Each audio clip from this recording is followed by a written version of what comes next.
Shalom, jemaat yang dikasihi oleh Tuhan Yesus Kristus. Kami para pelayan HGIP Resort Tanjung Priuk mengucapkan selamat hari Minggu bagi kita semua. Kami mengundang Bapak Ibu semua untuk mempersiapkan diri memasuki ibadah ini dengan berdoa di dalam hati masing-masing.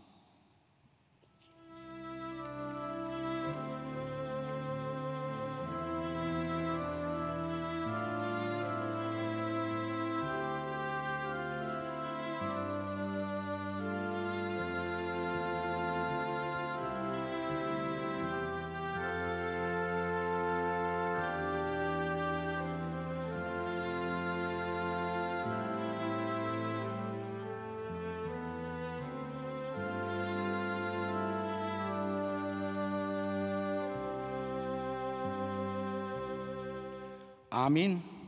Mari kita angkat pujian, kita bernyanyi dari Kidung Jemaat 10, 1 dan 3.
Di dalam nama Allah Bapa dan nama anaknya Tuhan Yesus Kristus dan nama Roh Kudus yang menciptakan langit dan bumi. Amin. Sehingga hidupmu layak di hadapannya serta berkenan kepadanya dalam segala hal, dan kamu memberi buah dalam segala pekerjaan yang baik dan bertumbuh dalam pengetahuan yang benar tentang Allah. Beribadalah kepada Tuhan dengan sukacita, datanglah ke hadapannya dengan sorak-sorai. Haleluya.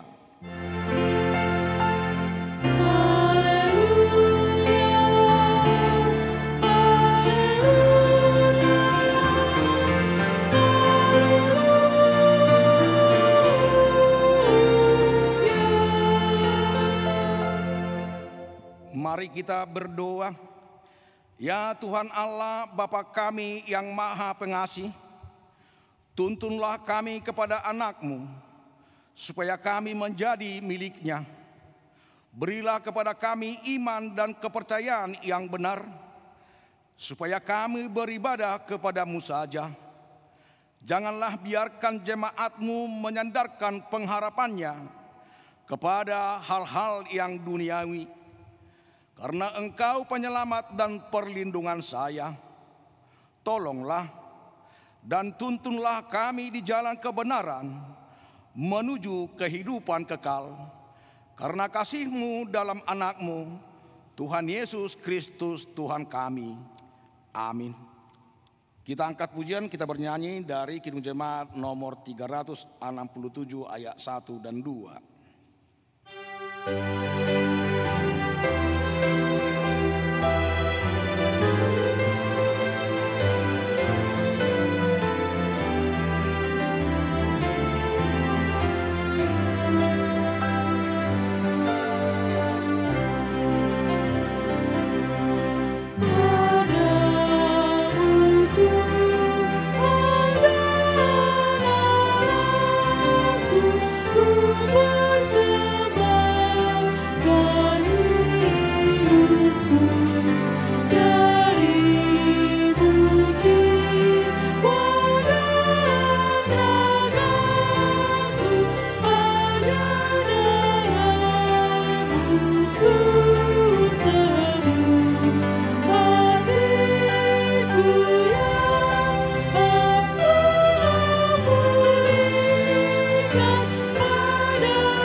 Dengarlah hukum Tuhan yang tertulis di dalam Matius 6 ayat yang ke-25. Karena itu, aku berkata kepadamu, janganlah khawatir akan hidupmu, akan apa yang hendak kamu makan atau minum, dan janganlah khawatir pula akan tubuhmu, akan apa yang hendak kamu pakai. Bukankah hidup itu lebih penting daripada makanan, dan tubuh itu lebih penting daripada pakaian? Demikian hukum Tuhan, marilah kita memohon kepada Tuhan untuk melakukan yang sesuai dengan hukum-Nya. Ya Tuhan Allah, kuatkanlah kami untuk melakukan yang sesuai dengan hukum-Mu. Amin.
Marilah kita meredahkan diri di hadapan Tuhan untuk mengaku dosa kita. Kita berdoa.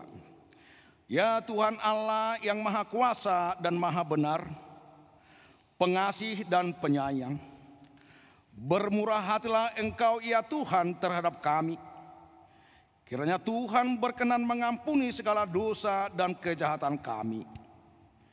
Tiada yang lain yang dapat menjadi pelindung dan penyelamat bagi kami selain dari kasih sayang dan pembenaran-Mu yang tunggal.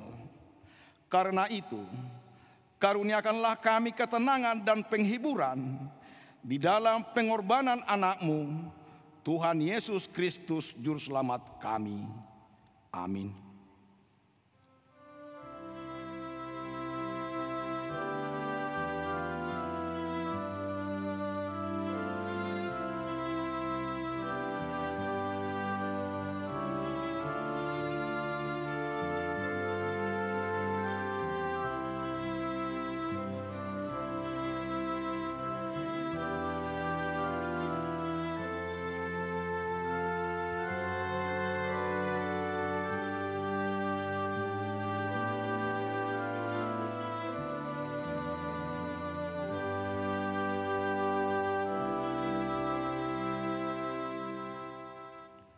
Dengarlah janji Tuhan tentang pengampunan dosa kita.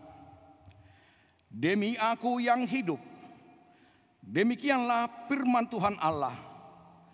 Aku tidak berkenan kepada kematian orang fasik, melainkan aku berkenan kepada pertobatan orang fasik itu dari kelakuannya, supaya ia hidup. Kemuliaan bagi Allah di tempat yang maha tinggi. Amin. Kita bernyanyi dari NKB 3 ayat 1.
Firman Tuhan pada minggu ini menjadi epistel yang tertulis dari Pengkhotbah 3 ayat 11 sampai ayat 15. Mari kita baca secara responsoria dan ayat 15 kita sama-sama mengucapkannya. Ia membuat segala sesuatu indah pada waktunya. Bahkan ia memberikan kekekalan dalam hati mereka. Tetapi manusia tidak dapat menyelami pekerjaan yang dilakukan Allah dari awal sampai akhir. Aku tahu bahwa untuk mereka tak ada yang lebih baik daripada bersuka-suka dan menikmati kesenangan dalam hidup mereka.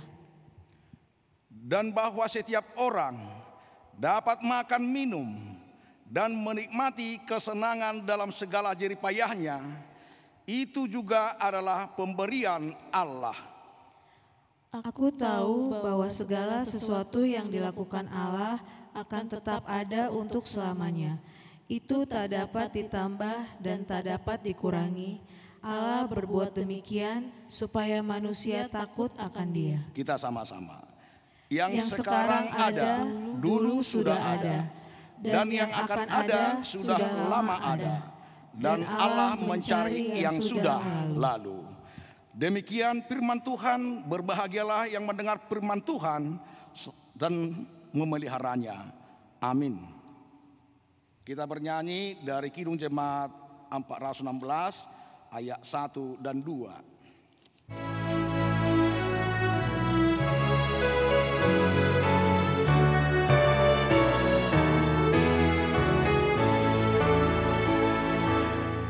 Tersembunyi ujung jalan, mampir atau masih jauh, ku dibimbing tangan Tuhan ke negeri yang tak ku tahu.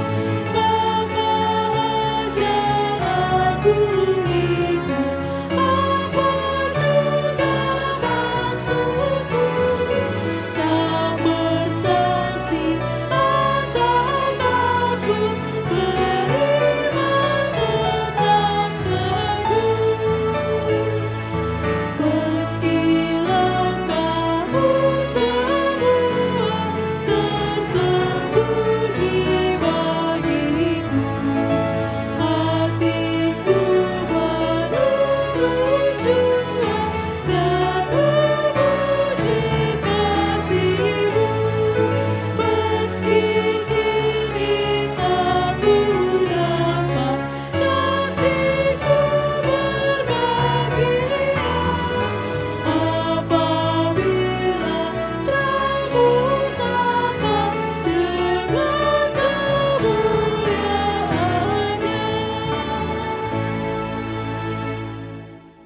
Marilah kita bersama-sama mengaku iman kepercayaan kita.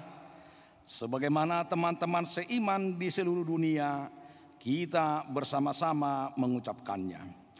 Aku percaya kepada Allah, Bapa yang Maha Kuasa, Khalik langit dan bumi.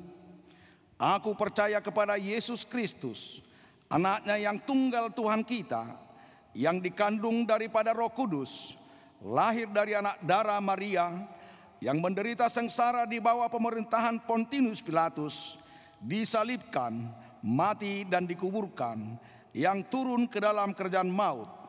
Pada hari yang ketiga, bangkit pula dari antara orang mati, naik ke surga, duduk di sebelah kanan Allah Bapa yang Maha Kuasa. dari sana akan datang kelak untuk menghakimi orang yang hidup dan yang mati. Aku percaya kepada Roh Kudus dan adanya satu gereja yang kudus dan persekutuan orang kudus, pengampunan dosa, kebangkitan daging, dan hidup yang kekal. Amin.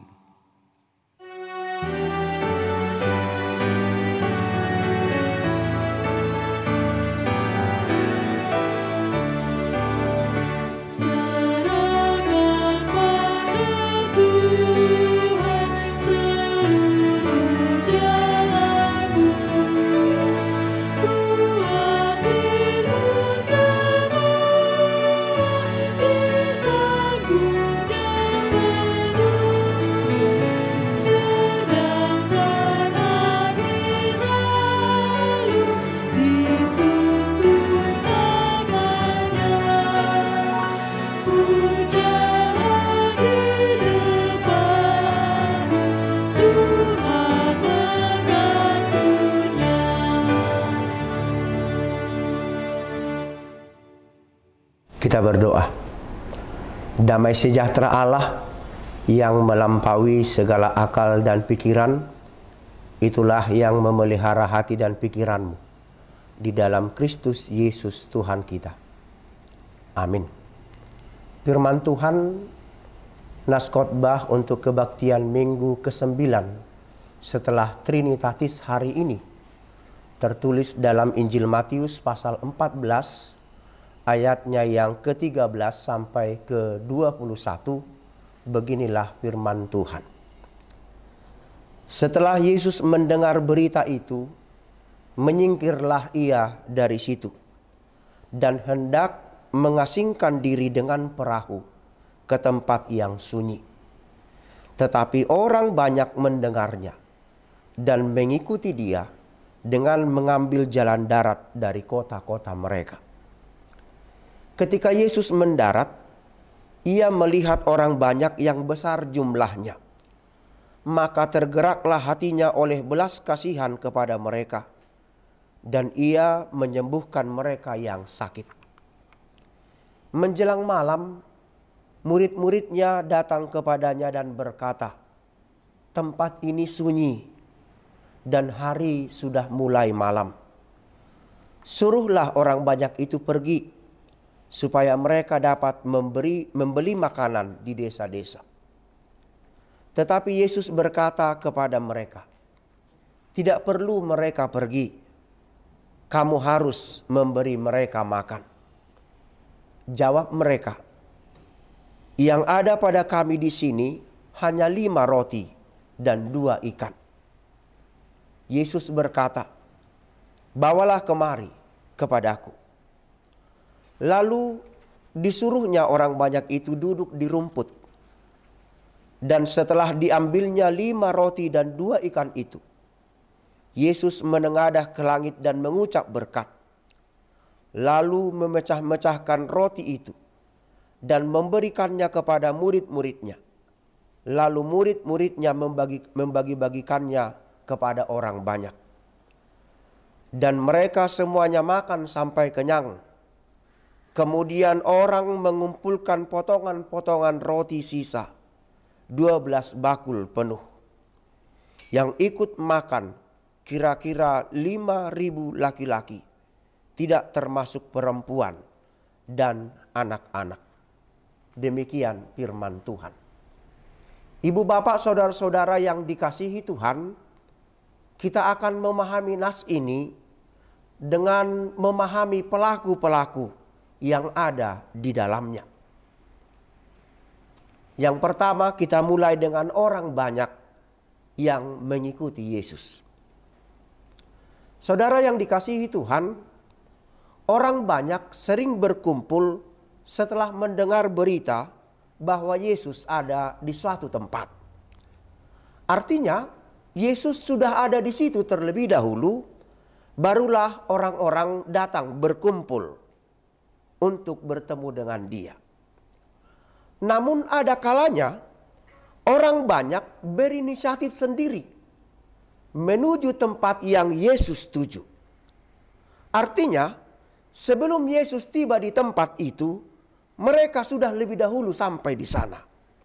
Dan itulah yang terjadi di dalam nas ini. Dalam ayat yang ke-13 jelas dikatakan, orang banyak mendengarnya dan mengikuti dia dengan mengambil jalan darat dari kota-kota mereka. Saudaraku yang dikasihi Tuhan, keputusan mereka untuk mengejar Yesus sebenarnya adalah keputusan yang sangat berisiko dan tentu sangat mahal biayanya. Berisiko karena pada saat itu baru saja terjadi Yohanes Pembaptis dibunuh oleh Herodes. Sangat mahal karena mereka harus membayar ongkos perjalanan dari darat menuju tempat Yesus berada. Namun mereka memilih untuk ikut Yesus. Tidak peduli bahaya yang akan mereka hadapi. Tidak peduli seberapa besar biaya yang akan mereka keluarkan untuk itu. Pertanyaannya sekarang, Ibu Bapak, mengapa mereka berani melakukan itu? Bahkan di dalam nas ini, mengapa mereka berani menahan lapar demi bertemu dengan Tuhan Yesus? Hanya satu hal yang memungkinkan itu dapat mereka lakukan. Karena mereka yakin bersama dengan Yesus ada sukacita, ada berkat, ada kebahagiaan.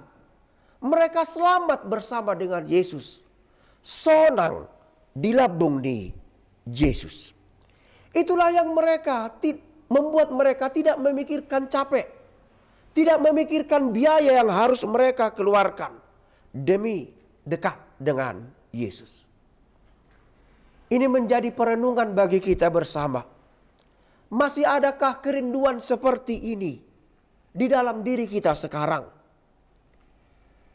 Bagaimanakah kerinduan kita bertemu dengan Tuhan setelah jalan semakin lebar dan semakin bagus?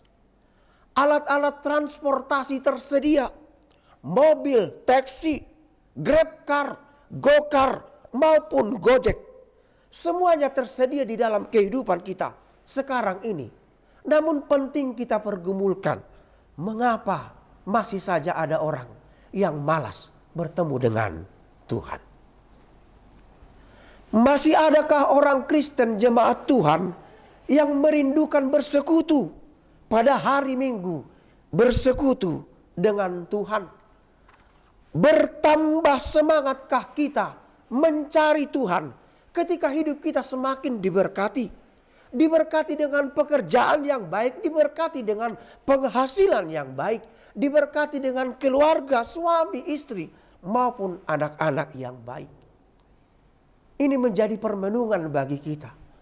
Orang banyak menempuh segala cara untuk merasakan sukacita bersama dengan Tuhan Yesus. Itu pelaku yang pertama. Pelaku yang kedua adalah murid-murid Tuhan Yesus.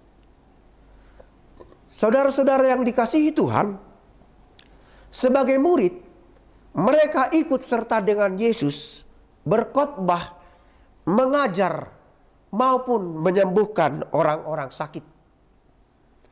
Ada kalanya para murid tidak perlu berpikir keras di dalam pelayanan Yesus. Artinya mereka tenang-tenang saja. Tetapi kadang mereka juga harus ikut tertantang di dalam pelayanan Yesus. Itu yang terjadi di dalam nas ini. Hari mulai malam. 5.000 orang lebih belum mau pulang. Tempat itu sepi. Jauh dari perkampungan. 5.000 orang lebih belum makan. Melihat situasi yang demikian, para murid sangat tertekan. Karena mereka tidak berani menyuruh orang banyak itu pulang. Maka mereka meminta Yesus menyuruh orang banyak itu pulang, mencari dan membeli makanannya masing-masing. Namun di luar dugaan, Yesus berkata, tidak perlu mereka pergi. kamu harus memberi mereka makan. Mereka yang harus menyediakan makanan bagi 5.000 orang lebih pada saat itu. Dalam tekanan yang begitu hebat, murid-murid bertindak tepat. Mereka datang kepada Yesus dan berkata, "Yang ada pada kami di sini hanya 5 roti dan 2 ikan." 5 roti dan 2 ikan tentu tidak cukup untuk memberi makan 5.000 orang lebih. Tetapi murid-murid Yesus tetap membawa itu kepada Yesus. Sebab mereka yakin bahwa 5 roti dan 2 ikan itu di tangan Yesus akan menjadi berkat yang luar biasa. Dan benar saja Yesus berkata, "Bawalah 5 roti dan 2 ikan itu kemari kepadaku." Murid-murid pun menyerahkannya. Dan itulah yang digandakan oleh Yesus. Memberi makan 5.000 orang lebih dan sisa 12 bakul.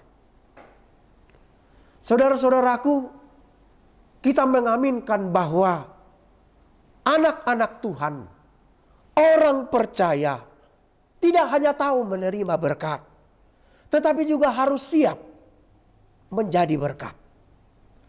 Kita diperintahkan menjadi berkat dalam keadaan, dalam situasi apapun yang sedang kita hadapi. Allah menginginkan kita menjadi berkat dengan apapun yang kita miliki saat ini. Sekalipun engkau hanya memiliki 5 roti, sekalipun engkau hanya memiliki 2 ikan, Tuhan memerintahkan engkau menjadi berkat melalui apapun yang engkau miliki. Saudaraku yang terkasih, tidak ada berkat yang kecil di hadapan Tuhan. Semua berkat adalah sukacita. Semua berkat adalah mujizat. Karena itu saudara-saudaraku, engkau tidak perlu menunggu 5 roti milikmu menjadi 10 untuk menjadi berkat. Engkau tidak perlu menunggu 2 ikanmu itu menjadi 4 untuk menjadi berkat. Tidak. Sebab di dalam kesederhanaan itulah Tuhan memanggil kita menjadi berkat. Bagaimana kita menjadi berkat? Saudara-saudaraku yang dikasihi oleh Tuhan, Yesus berkata, "Bawalah 5 roti dan 2 ikan itu kepadaku." Agar engkau menjadi berkat, saudaraku, bawalah 5 roti dan 2 ikanmu itu kepada Yesus. Sebab jika 5 roti dan 2 ikan itu tetap di tanganmu, itu tidak akan bisa menjadi apapun. Tetapi ketika engkau menyerahkan itu dan membawanya serta mempersembahkannya ke tangan Yesus, Tuhan mampu melipat gandakannya menjadi berkat bagi banyak orang. Bawalah semua yang engkau miliki kepada Tuhan. Dan gunakanlah itu untuk melayani sesama. Datanglah kepada Yesus dan katakan, "Tuhan, aku hanya memiliki talenta untuk mengajar. Biarlah talenta ini kupersembahkan kepadamu. Agar melalui talenta ini banyak orang yang semakin berhikmat melalui pengajaranku." Datanglah kepada Tuhan dan katakanlah di hadapan Tuhan, "Tuhan, aku hanya punya talenta untuk bermain musik, mengajar kor, mengajar dalam perguruan, dan lain-lain sebagainya. Hanya itu Tuhan yang kumiliki." Maka biarlah Tuhan yang bekerja melipat gandakan berkat itu boleh dirasakan oleh banyak orang. Di tangan Tuhan, berkat yang menurut engkau sederhana, Tuhan pakai untuk menjadi saluran mujizatnya. Yang ketiga, Tuhan Yesus. Saudara-saudara yang dikasihi oleh Tuhan, ada situasi khusus yang dialami Yesus dalam nas ini. Apa itu? Herodes membunuh Yohanes Pembaptis. Mendengar itu Yesus menyingkir dari situ. Meskipun ia lelah, lapar dan haus, Yesus mengasihi orang banyak. Tergerak hatinya oleh belas kasihan. Ia tidak pernah lepas tangan atas orang-orang yang mengikuti dia. Tuhan Yesus menyediakan kebutuhan kita, memuaskan kita dengan pengajaran firman Tuhan, dan ia juga memenuhi kebutuhan jasmani kita. Satu hal sukacita yang patut kita renungkan di dalam nas ini, Yesus tidak pernah berlama-lama. Yesus tidak pernah menunda-nunda memberikan apapun yang kita perlukan di dalam hidup kita sehari-hari. Ia segera memberikannya dari kelimpahannya. Saudara-saudara yang dikasihi oleh Tuhan, topik minggu ini adalah makanan dan minuman adalah pemberian Allah. Yang patut kita aminkan dari nas ini adalah siapapun yang dekat dengan Tuhan, siapapun yang berserah dengan Tuhan, hidupnya pasti dijamin. Hidup di dalam kelimpahan. Mazmur 37 ayat 25 sampai 26 firman Tuhan berkata, "Dahulu aku muda, sekarang telah menjadi tua. Tetapi tidak pernah kulihat orang benar ditinggalkan, atau anak cucunya meminta-minta roti. Tetapi tiap hari ia menaruh belas kasihan dan memberi pinjaman, dan anak-anaknya menjadi berkat." Saudara-saudaraku yang dikasihi Tuhan, tentang pemeliharaan Tuhan kita tidak perlu khawatir, dan kita tidak boleh ragu. Yesus datang membawa kehidupan bagi kita, dan ia memberikan kehidupan itu agar kita hidup di dalam hidup yang berkelimpahan. Tuhan memberkati.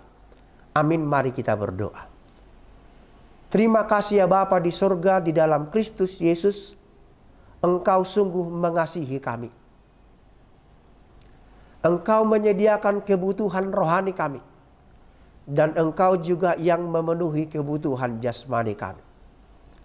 Makanan dan minuman serta yang kami perlukan di dalam hidup kami setiap hari adalah pemberian Tuhan.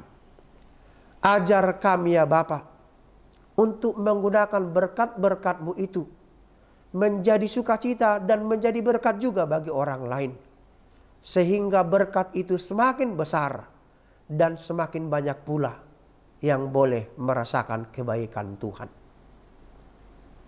Izinkan kami ya Bapa hidup di dalam hidup yang Engkau bawa, yaitu hidup yang penuh sukacita, penuh ucapan syukur, hidup yang berkelimpahan. Dalam nama anak-Mu Yesus Kristus kami berdoa. Amin.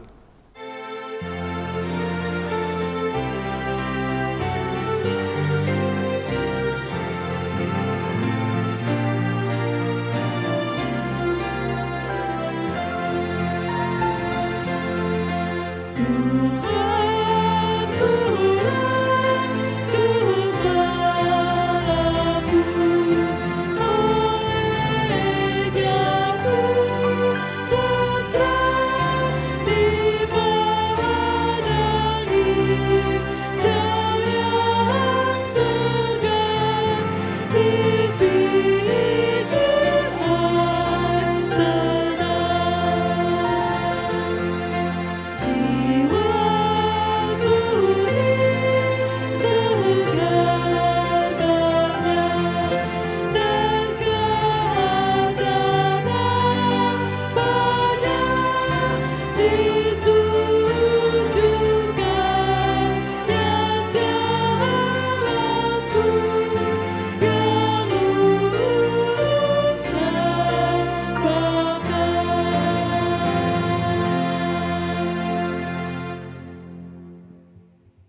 Marilah kita berdoa untuk menyerahkan persembahan kita kepada Tuhan. Ya Allah Bapa kami yang di sorga, kami mengaku bahwa Tuhan adalah sumber dari segala karunia yang melimpah dalam kehidupan kami masing-masing. Sebahagian daripada karunia itu kami serahkan kembali sebagai persembahan kepada Tuhan. Terimalah dan berkatilah persembahan umat-Mu ini, agar dapat kami pergunakan untuk pekerjaan dan pelayanan kerajaan Tuhan di dunia ini. Bukalah hati kami untuk mengenal betapa banyak berkat dan karunia yang kami peroleh dari Tuhan, supaya kami senantiasa bersyukur kepadamu. Di dalam nama Yesus Kristus Tuhan kami. Amin.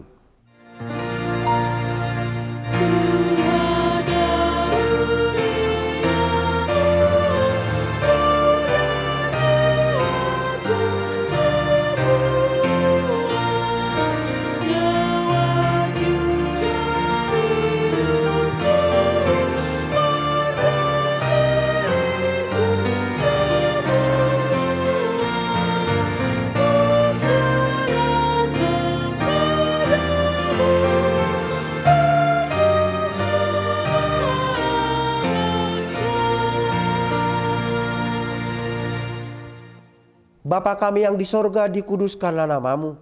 Datanglah kerajaan-Mu, jadilah kehendak-Mu di bumi seperti di sorga. Berikanlah kami pada hari ini makanan kami yang secukupnya. Dan ampunilah kami akan kesalahan kami, seperti kami juga telah mengampuni orang yang bersalah kepada kami. Dan janganlah membawa kami ke dalam pencobaan, tetapi lepaskanlah kami daripada yang jahat.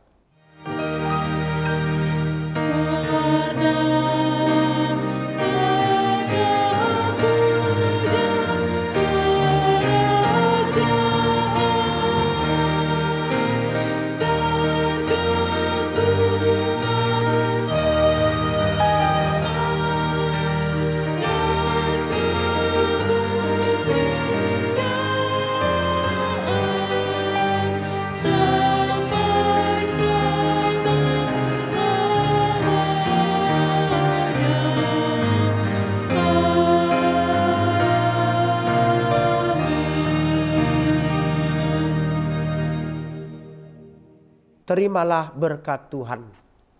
Tuhan memberkati engkau dan melindungi engkau. Tuhan menyinari engkau dengan wajah-Nya dan memberi engkau kasih karunia. Tuhan menghadapkan wajah-Nya kepadamu dan memberi engkau damai sejahtera.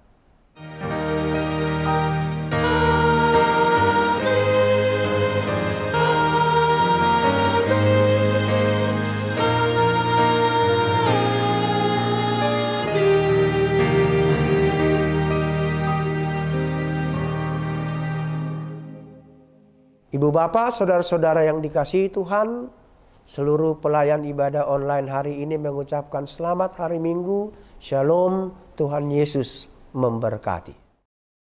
Pendidikan itu bukan bicara kita dalam ruangan dapat informasi, tapi apapun kegiatan di hari itu, bahkan kayak organisasi dan ketemu dosen dan semuanya itu kan adalah proses pembelajaran juga ya. Dengan teman-teman remaja sekarang tuh banyak kayak, oh kalau gue PTN berarti gue udah pinter, kalau PTS ya udahlah sama-sama.